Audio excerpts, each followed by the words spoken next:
A saúde mental de crianças e adolescentes tem sido um dos grandes desafios das políticas públicas no Brasil.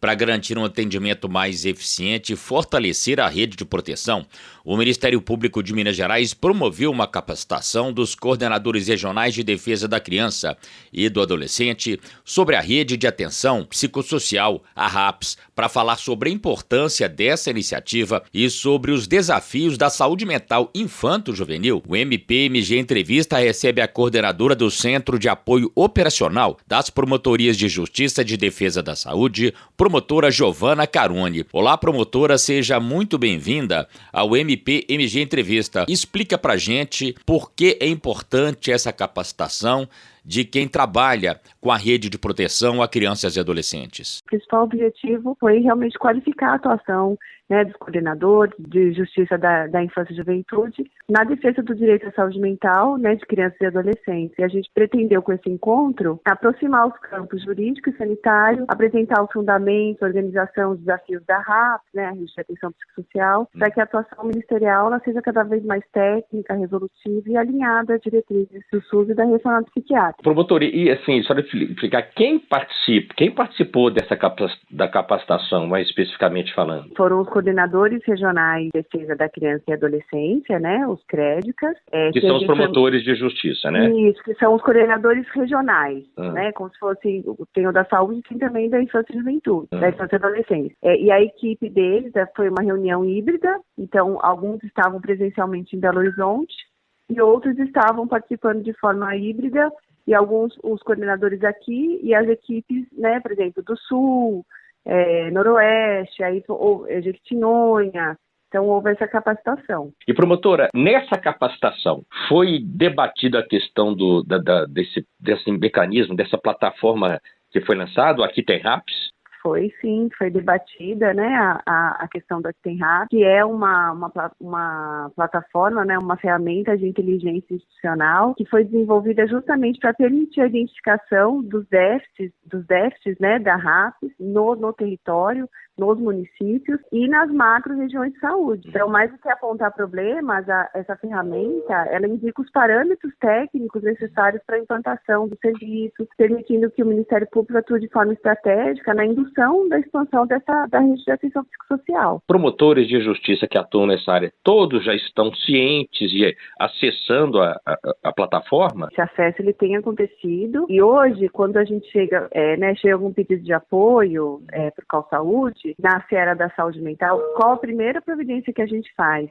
É verificar como está estruturada a rede de atenção psicossocial naquele território, justamente para apoiar a atuação ministerial na defesa da saúde mental. Um painel iterativo que mapeia todos os serviços da RAP nos municípios mineiros. E ela permite identificar os serviços existentes, os déficits pulcrais, como eu falei, e os parâmetros normativos para a expansão da rede. Recentemente, houve a solenidade encerrando definitivamente as atividades lá no antigo manicômio de Barbacena, Ou seja, a internação, teoricamente, seria coisa do passado, Mas para implantar a RAPS ainda é um desafio, não é, promotor? É importante também dizer que a gente também precisa fazer essa diferenciação, Quando a gente fala em internação, a gente pode pensar na questão do sofrimento mental em conflito com a lei. Então, e também isso é um grande desafio que a gente enfrenta. De acordo com o Código Penal, com a Lei de Execução Penal, dependendo da gravidade do crime que a pessoa que tem sofrimento mental ou sofrimento decorrente do uso de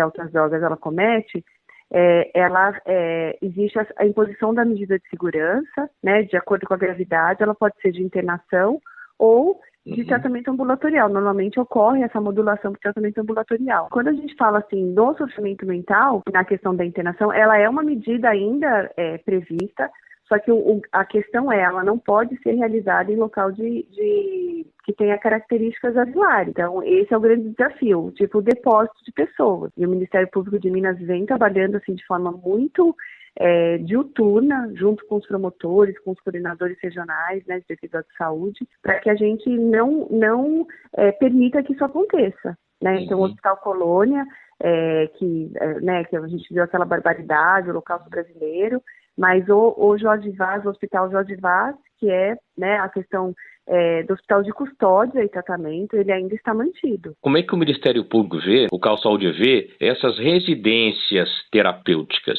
Os serviços de residências terapêuticas, Marco, eles foram a solução, né, que a RAPS, que organiza o cuidado, né, em saúde mental dentro do SUS, foi a resposta ao vamos dizer assim, a virada da chave do modelo hospitalocêntrico, porque o serviço de residência terapêutica ele foi criado justamente para garantir a residencialidade para as pessoas que estavam em longas internações, né, 2 anos ou mais.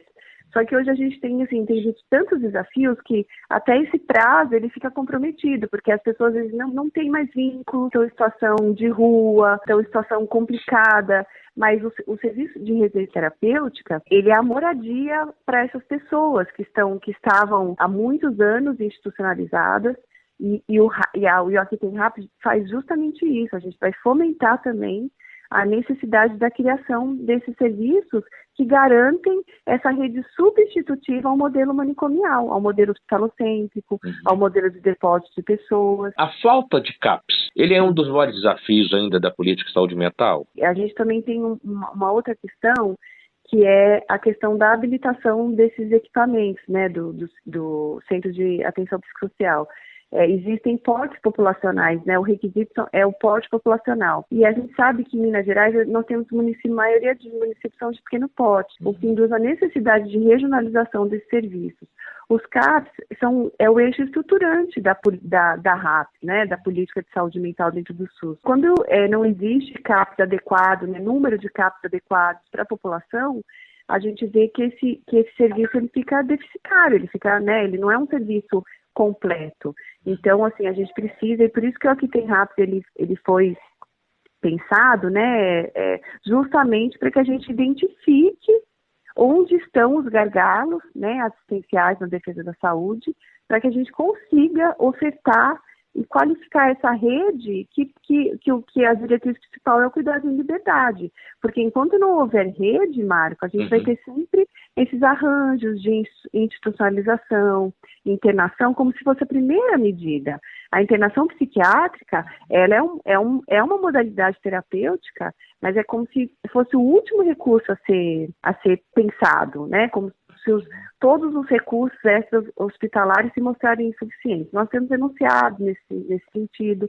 Então, esse é o grande desafio, efetivamente a gente estruturar a rede de atenção psicossocial, né, e nos municípios de pequeno porte, a gente fazer com que haja essa regionalização, né? Então, um município ali que é pequeno, mas tem um município na fronteira, né, na divisa, que tem um CAPS, que seja 24 horas, para ofertar esse serviço. Então, são muitos desafios. Quais são as principais irregularidades ou deficiências mais frequentemente encontradas pelo Ministério Público quando vai fiscalizar a implantação dessa rede? Eu acredito que os maiores déficits, por exemplo, na questão da atenção da saúde mental de crianças e adolescentes, né, o déficit de CAPS-I, né, que é o Centro de Atenção Psicossocial para Infanto-Juvenil. A análise que a gente está realizando demonstra que existem vazios assistenciais em diversas regiões do estado, especialmente, né, nessas áreas mais distantes dos grandes centros urbanos. Isso sem falar na questão da Infanto-Juvenil também.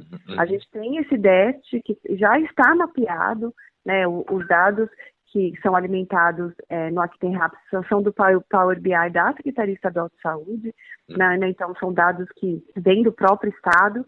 Então esses são os desafios, a não implementação de todos os pontos de atenção dessa rede de atenção psicossocial, que é quem organiza o cuidado em saúde mental dentro do SUS. A gente não tem como a gente falar, né, em cuidar de liberdade, né, em não violação de direitos, se a gente não tiver uma rede para acolher o indivíduo. O MP-MG Entrevista conversou com a promotora de justiça Giovana Caroni, coordenadora do Cal Saúde, sobre a importância da rede de atenção psicossocial e da capacitação dos membros e servidores do Ministério Público para fortalecer a proteção da saúde mental de crianças e adolescentes.